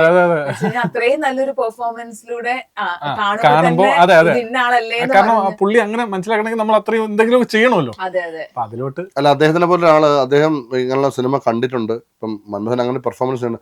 Definitely he will recognise. അങ്ങനെ ഒരാളും കൂടിയാണ്. മറ്റു വേണമെങ്കിൽ മന്മഥനെ ചില പുള്ളി കണ്ട് പുള്ളി ഇങ്ങോട്ടൊന്നും പോയപ്പം സംസാരിച്ചൊന്നും. അങ്ങനെ ഒരാളാണ് അദ്ദേഹം. തീർച്ചയായിട്ടും. ഉറപ്പായിട്ടും അല്ല നമ്മള് പുള്ളിയെ ഇൻസ്പയർ ചെയ്യാനും പുള്ളിയെ നമ്മളിങ്ങനെ നോക്കിക്കാണാനും ലുക്കപ്പ് ചെയ്യാനൊക്കെ കാരണം പുള്ളി സിനിമയെടുത്ത് കാണിക്കുന്ന ഒരു പാഷനാണ്. അതെ. അതാണ് നമുക്കും കിട്ടിയിട്ടുള്ളത്. നമ്മള് ഇപ്പൊ സിനിമയെ ഒരു ഹോളിസ്റ്റിക് അപ്രോച്ചിൽ നമ്മൾ അപ്രോച്ച് ചെയ്യാൻ തന്നെ കാരണം പുള്ളിയാണ്. ഈ സിനിമ പുള്ളി എന്താണ് ഒരു ആക്ടർ, അതിനേക്കാളും വലിയ ഉപരി ഒരു റൈറ്ററാണ്, ഡയറക്ടറാണ്, ലിറിസിസ്റ്റ് ആണ്, മേക്കപ്പ് ആർട്ടിസ്റ്റ് ആണ്, എന്തും ചെയ്യും. അപ്പൊ അത് ആ ഒരു പാഷൻ ഉണ്ടല്ലോ പുള്ളി എന്താണ് ഗംഭീർ റൈറ്റർ എന്നുള്ള രീതിയിൽ എനിക്ക് ഭയങ്കര ഇഷ്ടമാണ് പുള്ളിയെ. പുള്ളിയുടെ റൈറ്റിംഗ് വല്ലാത്ത എഴുത്താണ്, ഗംഭീര സ്ക്രീൻ പ്ലേ ആണ്. പുള്ളിയുടെ എഴുത്ത് ഭയങ്കര യുണീക്കാണ്. അത് നമുക്ക് കാണാൻ പറ്റും. ഇത് ആ സിനിമ കണ്ടോണ്ടിരിക്കുമ്പോൾ ഇത് കമലഹാസൻ എഴുതിയതാണ് അല്ലെങ്കിൽ കമലഹാസൻ കൈവച്ചതാണെന്ന് നമുക്ക് അറിയാൻ പറ്റും. അത് ഭയങ്കര ഒരു സാധനമാണ്. അല്ല നീ പറഞ്ഞ പോലെ ഇപ്പം കമൽ സാർ ഇങ്ങോട്ട് വന്ന് നിന്നെ പരിചയപ്പെട്ട് കഴിഞ്ഞാല് പിന്നെ അടുത്ത നിമിഷം നീ അതിജീവിക്കൂ. ഇല്ല, അതാണ് എന്റെ മിഷൻ കംപ്ലീറ്റ്. ചിരിച്ച മുഖത്തോടെ മരിച്ചിരിക്കുന്നത്. അതേപോലെ ഒരു ഓഡീഷൻ കഴിഞ്ഞ് കരഞ്ഞു വന്നിട്ടുണ്ട്. പക്ഷെ ആ കരച്ചിൽ ഒരിക്കലും ഒരു വിഷമത്തിന്റെ കരച്ചിലായിരുന്നില്ല, സന്തോഷത്തിന്റെ കരച്ചിലിന്റെ കഥ കേട്ടിട്ടുണ്ട്. അത് എന്താണ്? അത് ഇവിടെ അടുത്ത് തന്നെ വൈറ്റ് ഫോർട്ടില് മുംബൈ പോലീസിന്റെ ഓഡീഷൻ. അന്ന് ഞാൻ എങ്ങനെ +1 +2 എന്തോ ആണ്. അപ്പൊ ഞാൻ ഓഡീഷൻ ഉണ്ടെന്ന് പറഞ്ഞാൽ അല്ല +2 അല്ലല്ല ഡിഗ്രി സമയത്ത് MBA പഠിച്ചുകൊണ്ടിരുന്നപ്പോഴാണ്. അപ്പോൾ അതിനെന്നെ വിളിച്ചു. അപ്പോൾ ഞാൻ കേരള യൂണിവേഴ്സിറ്റിയിൽ ഒരു മോണോ ആക്ടിന് പോയിട്ട് 2nd പ്രൈസ് കിട്ടിയായിരുന്നു യൂത്ത് ഫെസ്റ്റിവലിൽ. അപ്പോൾ അതിൻ്റെ വീഡിയോ ഞാൻ അപ്ലോഡ് ചെയ്തിട്ടുണ്ടായിരുന്നു. അപ്പോൾ എൻ്റെ എക്സിക്യൂട്ടീവ് പ്രൊഡ്യൂസറിൽ ഒരാൾ എന്നെ വിളിച്ചിട്ട് ഇങ്ങനെ ഓഡിഷൻ ഉണ്ട് വരാൻ പറഞ്ഞു. പുള്ളിക്ക് എൻ്റെ പെർഫോമൻസ് ഭയങ്കര ഇഷ്ടപ്പെട്ടിട്ട് വന്നു. അപ്പോൾ ഞാൻ വന്നു ഞാൻ പെർഫോം ചെയ്യാൻ കയറി. അപ്പം റോഷൻ സാർ ഇരിപ്പുണ്ട്, പ്രൊഡ്യൂസർ ഇരിപ്പുണ്ട്, അവരൊക്കെ ഇരിപ്പുണ്ട്. അപ്പോൾ പുള്ളി എന്നെ കണ്ടപ്പം തന്നെ സോറി ആനന്ദ്, ഇത് നിങ്ങൾക്ക് പറ്റിയ വേഷമല്ല എന്ന് പറഞ്ഞു. ഞാൻ പറഞ്ഞു സാർ ഞാൻ ട്രിവാൻഡ്രത്ത് നിന്ന് വരെയാണ് സാർ, ഞാൻ എന്തെങ്കിലും ഒന്ന് ചെയ്തിട്ട് എന്തെങ്കിലും ഒന്ന് ചെയ്തിട്ട് പൊക്കോട്ടെ എന്ന് പറഞ്ഞു. അപ്പോൾ പുള്ളി ഇങ്ങനെ ആലോചിക്കുന്നുണ്ട് എങ്ങനെ ഞാൻ ഇവിടെ എത്തിപ്പെട്ടെന്നുള്ളത്. അപ്പം അത് കഴിഞ്ഞിട്ട് സാർ പറഞ്ഞു ചെയ്തു, കുഴപ്പമില്ല ചെയ്യാൻ പറഞ്ഞു. അങ്ങനെ ഞാൻ ചെയ്തു. അപ്പോൾ പുള്ളി അത് ഇങ്ങനെ വാച്ച് ചെയ്തു. എന്നിട്ട് പുള്ളി വേറൊരു തീം തന്നു ഇങ്ങോട്ട്, അത് ചെയ്യാൻ പറഞ്ഞു. അത് ചെയ്തു. പിന്നെ വേറൊരു സാധനം കൂടെ ചെയ്യാൻ പറഞ്ഞു, അതും ചെയ്തു. അപ്പോൾ പുള്ളി ഇങ്ങനെ പറഞ്ഞ ഡയലോഗ് ഞാൻ എല്ലാം പെട്ടെന്ന് മറന്നുകൊണ്ട ഒരാളാണ്. പക്ഷേ ഈ ഡയലോഗ് എനിക്ക് നന്നായിട്ട് ഓർമ്മയുണ്ട്. ഇൻഷാ അല്ലാ നിങ്ങൾ നല്ല ആക്ടറാണ്, ഇൻഷാ അല്ലാ നമുക്ക് പിന്നെ എപ്പോഴെങ്കിലും വർക്ക് ചെയ്യാൻ പറ്റട്ടെ, നിങ്ങൾ നല്ലൊരു ആക്ടറാണ്, കീപ് ട്രൈയിങ് എന്ന് പറഞ്ഞു. അത് മതിയായിരുന്നു. എനിക്ക് ആ വേഷം കിട്ടിയില്ലെങ്കിലും വേഷം ഒരു വേഷമില്ല തരാൻ, ഇല്ല. പക്ഷേ you are A good actor, great actor എന്ന് പറയുന്നൊരു അങ്ങനെ ഭയങ്കര സംഭവം. അത് എനിക്ക് തന്നൊരു, നമ്മൾ പ്രത്യേകിച്ച് നമ്മൾ സിനിമയിലൊന്നും വന്നിട്ടില്ല, നമ്മൾ ഇതിനു വേണ്ടി ട്രൈ ചെയ്തുകൊണ്ടിരിക്കുകയാണ്. അതെനിക്ക് ഞാനിങ്ങനെ വൈറ്റ് ഫോർട്ടിന്റെ പടികൾ ഇറങ്ങി 3ാമത്തെ നിലയിലായിരുന്നു. അവിടെ നിന്ന് ഇറങ്ങി ഞാൻ താഴെ വന്നപ്പോൾ കരഞ്ഞുകൊണ്ടാണ് വന്നത്. അപ്പോൾ എൻ്റെ ഒരു കൂട്ടുകാരൻ എന്നോട് വന്നു, ഞാൻ പറഞ്ഞു ആരെങ്കിലും എന്തെങ്കിലും പറഞ്ഞടാ നമുക്ക് അടിക്കാം വാ എന്നൊക്കെ പറഞ്ഞു. ഇത് വേറെയാണ് പോ.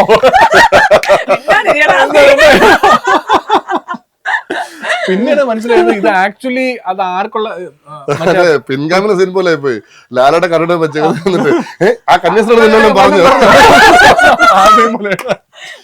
അപ്പൊ ഇത് ആക്ച്വലി പൃഥ്വിരാജിന്റെ ഗേ പാർട്ട്ണറിനുള്ള റോളായിരുന്നു. അന്ന് എന്നെ കാണുമായിരുന്നു, ഞാൻ ഇങ്ങനെ തൊലിഞ്ഞ് ഇങ്ങനെ അതാണ് പുള്ളി ആദ്യം വെച്ച് ഇയാളെങ്ങനെ ഇവിടെ വന്നത്, സോറി പറ്റിയ കാരണമല്ലെന്ന് പറഞ്ഞത്.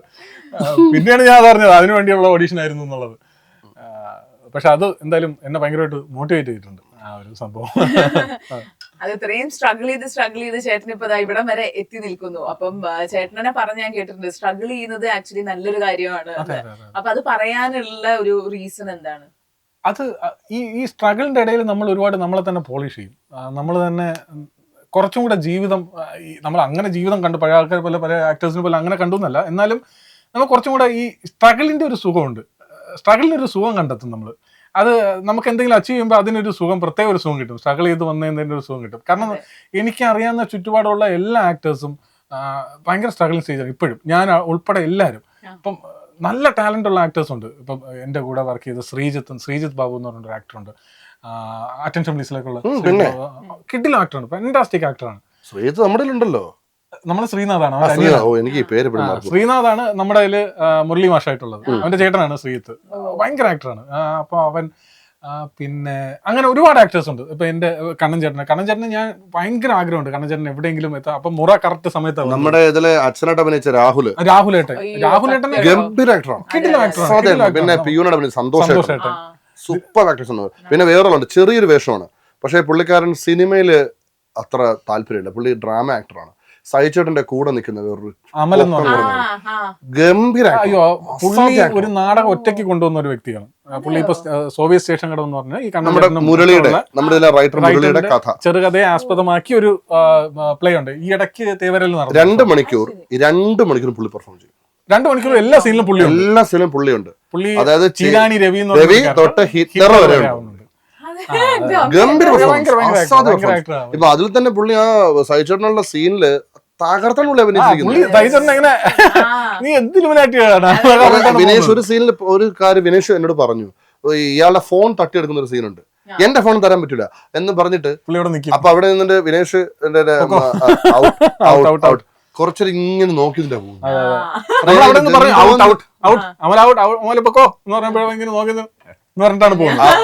ആ സീനാ വെച്ചിരിക്കുന്നത്. കാരണം അതിനാണ് ഒരു സൗന്ദര്യം ഉള്ളത്. എന്തോന്ന് എന്ന് പറഞ്ഞിട്ട് പോകുന്ന ഒരു സാധനമുണ്ട്. അപ്പൊ ഈ പറയുന്ന ഈ ആക്ടേഴ്സ് എല്ലാം സ്ട്രഗിൾ ചെയ്തോണ്ടിരിക്കണം. നമ്മൾ ഇവര് കൂടെയാണ് നിൽക്കുന്നത്. അപ്പൊ അതിനൊരു പ്രത്യേക ഒരു സമയം. അപ്പം നമുക്ക് തരക്കേടില്ലാത്ത കുറച്ച് റോളുകൾ കിട്ടിപ്പോകുന്നു. അപ്പൊ എന്റെ ആഗ്രഹം എല്ലാവരും ഒരുമിച്ച് വരണമെന്നാണ്. എനിക്ക് ഇവർക്ക് എല്ലാവർക്കും ആഗ്രഹം കിട്ടണമെന്ന് ഭയങ്കര ആഗ്രഹമുണ്ട്. അത് തന്നെയാണ് ആ ഒരു സാധനം ഭയങ്കര രസമുണ്ട്. സ്ട്രഗിളിന് ഒരു സുഖം ഉണ്ടെന്ന് എനിക്ക് എപ്പോഴും തോന്നിയിട്ടുണ്ട്. സ്ട്രഗിളിന്റെ കാര്യം പറയുമ്പോൾ ഇപ്പൊ ഒരു സിനിമ ഒരാൾക്ക് കിട്ടാനാണോ അതില് നിലനിന്ന് പോവാനാണോ ഏറ്റവും പാടായിട്ട് തോന്നുന്നത്? നിലനിന്ന് പോകാനാണ് ഭയങ്കര പാട്. ഓരോ വെള്ളിയാഴ്ചയും ഇവിടെ ആർട്ടിസ്റ്റുകൾ കൊണ്ട് ഇറങ്ങുകയാണ്. പുതിയ ആർട്ടിസ്റ്റുകൾ വന്നുകൊണ്ടിരിക്കുകയാണ്. ഇതിന്റെ ഇടയിൽ സർവൈവ് ചെയ്യാൻ ഭയങ്കര പാടാണ്. കാരണം ഒരു 90s ഒക്കെ നോക്കുകയാണെങ്കിൽ നമ്മൾ ഒരാൾ ഒരു സിനിമയിൽ വന്നു കഴിഞ്ഞാൽ പിന്നെ അയാൾക്ക് കോളുകൾ വരും. കാരണം ആക്ടേഴ്സ് വരുന്നത് കുറവാണ്, ആക്ടേഴ്സ് കുറവായിരുന്നു അന്ന്. പക്ഷെ ഇന്ന് നോക്കുകയാണെങ്കിൽ ഓരോ വെള്ളിയാഴ്ചയും പുതിയ ആക്ടേഴ്സ് വന്നുകൊണ്ടിരിക്കുകയാണ്. ഒരുപാട് ഓപ്പർച്യൂണിറ്റീസ് ഉണ്ട്. അപ്പം ഞാൻ ആദ്യം എൻ്റെ ഒരു എൻട്രി എന്ന് പറയുന്നത്, ഞാൻ പല ഓഡീഷന് പോയിട്ടും എനിക്ക് ഓഡീഷൻ്റെ അവസാനത്തെ റൗണ്ട് ക്രാക്ക് ചെയ്യാൻ പറ്റിയിട്ടില്ല. അപ്പോൾ ഞാനായിട്ട് എൻ്റെ ടാലൻറ്റ് എങ്ങനെ ഷോക്കേസ് ചെയ്യാന്ന് വെച്ചിട്ടാണ് ഞാൻ സ്വന്തമായിട്ട് വീഡിയോസ് എടുത്ത് തുടങ്ങിയത്. അത് ഈ ടിക്ടോക്കിന് മുമ്പ് ഫേസ്ബുക്കിലാണ് ഞാൻ ഇട്ട് തുടങ്ങിയത്, യൂട്യൂബിലും ഫേസ്ബുക്കിലും. അപ്പൊ അതിൽ ഒരു വീഡിയോ കണ്ടിട്ടാണ് ഒരു ഡയറക്ടർ എന്നെ വിളിച്ചത്. ഇപ്പൊ അതിനേക്കാളും എളുപ്പമില്ല. ഇപ്പം ഈ പറഞ്ഞ പോലെ ഇൻസ്റ്റാഗ്രാംസും റീൽസും, നമുക്ക് ടാലന്റ് എവിടെ ഉണ്ടെങ്കിലും അത് ഷോക്കേസ് ചെയ്യണം. ഇങ്ങനെയുള്ള കണ്ടന്റ്സ് ഒക്കെ വരുന്നതിന് മുൻപ് തന്നെ മൻമോഹൻ ഇത് ചെയ്തിട്ടുണ്ടായിരുന്നു. ഓഡീഷൻ തൊഴിലാളി ഓഡീഷൻ തൊഴിലാളിക്ക് ഭയങ്കര ഫേമസ് ആയിട്ടുള്ള സാധനങ്ങളാണ്. ഓഡീഷൻ തൊഴിലാളിയുടെ ഡയറക്ടർ ഉണ്ട് പവിശങ്കർ. അയാളാണ് ഇയാള് മറ്റേ സീരിയൽ സീൻസ് അല്ലേ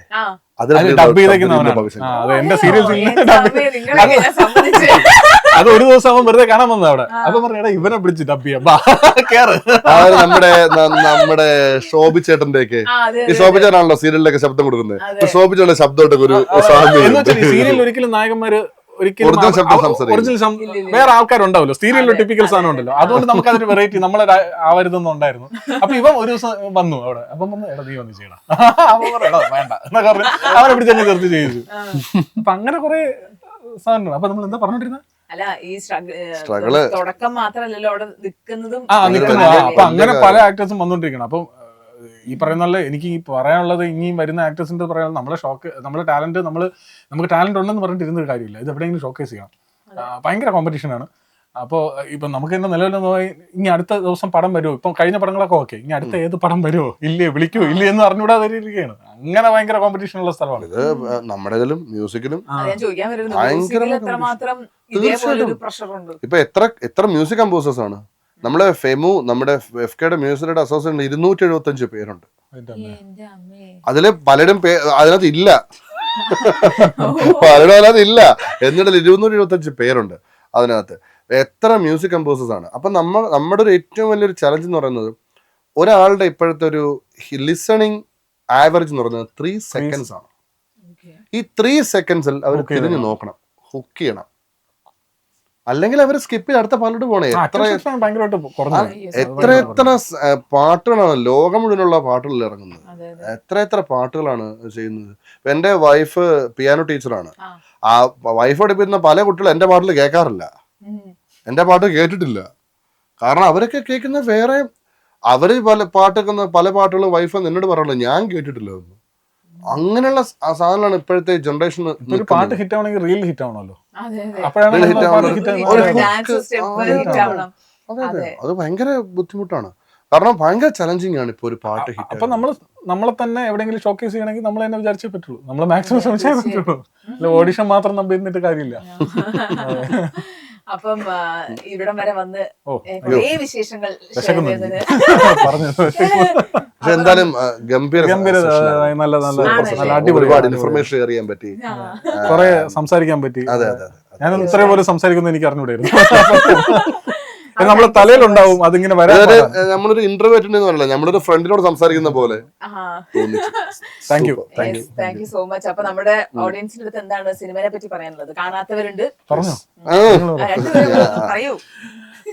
ഞങ്ങളൊരു സിനിമ സ്ഥാനാർത്ഥി ശ്രീകുട്ടൻ എന്നുള്ള സിനിമ തിയേറ്ററിൽ റിലീസായിട്ടുണ്ട്. ചെറിയ സിനിമയാണ്, പക്ഷെ ഒരു വലിയ ആശയം പറയുന്ന കുട്ടികളുടെ മാത്രമല്ല മുതിർന്നവർക്കും ഒരേപോലെ എൻജോയ് ചെയ്യാൻ പറ്റുന്ന സിനിമയാണ്. കുട്ടികളൊക്കെ ഭയങ്കര പെർഫോമൻസ് ആണ് ഇതിൽ കാഴ്ചവെച്ചിരിക്കുന്നത്. അതേപോലെ അജുവേട്ടനായാലും ബാക്കി എല്ലാ ആൾക്കാരും നല്ല പെർഫോമൻസാണ്. നല്ലൊരു കഥയുണ്ടെന്ന് ഞങ്ങൾ വിശ്വസിക്കുന്നു. അപ്പോൾ എല്ലാവരും വന്ന് കാണുക. 2.25 മണിക്കൂർ ബോറടിക്കാതെ ഇരുന്ന് കാണാൻ പറ്റിയ ഒരു കാര്യം കൂടെ ഒന്ന് ആഡ് ചെയ്യണം. കാരണം പലരും വിചാരിക്കുന്നുണ്ടാവും ഇപ്പോൾ OTT-ൽ എത്തിയിട്ട് കാണാം എന്ന് പറഞ്ഞിരിക്കുന്ന ഒരു മാനസികാവസ്ഥ. അത് തെറ്റൊന്നും പറയാനില്ല, പക്ഷേ അതിന് തെറ്റായിട്ടൊന്നും പറയുന്നല്ല. പക്ഷേ ഇത് OTT-ൽ എത്തണമെങ്കിൽ തിയേറ്ററിൽ അത്യാവശ്യമായി പെർഫോം ചെയ്യണം. അതാണ് ഇപ്പോൾ OTT ബിസിനസിന്റെ ഒരു രീതി. അതുകൊണ്ട് നിങ്ങളെല്ലാവരും സപ്പോർട്ട് ഉണ്ടെങ്കിൽ മാത്രമേ ഇത് നല്ലൊരു OTT-ൽ വരത്തുള്ളൂ. അല്ല, ഇത് തിയേറ്ററിൽ കണ്ടാലും നിങ്ങൾക്ക് തിയേറ്ററിൽ കാണേണ്ട സിനിമയാണ്. കാരണം ഞങ്ങളുടെ കഴിവിന് ഞങ്ങൾ അങ്ങനെയാണ് ശ്രമിച്ചിരിക്കുന്നത്. തിയേറ്ററിൽ തന്നെ കാണേണ്ട എക്സ്പീരിയൻസ് ചെയ്യേണ്ട ഒരു ഇതാണ്. അപ്പോൾ നിങ്ങളെല്ലാം തിയേറ്ററിൽ വന്ന് കാണുക. Thank you. Thank U.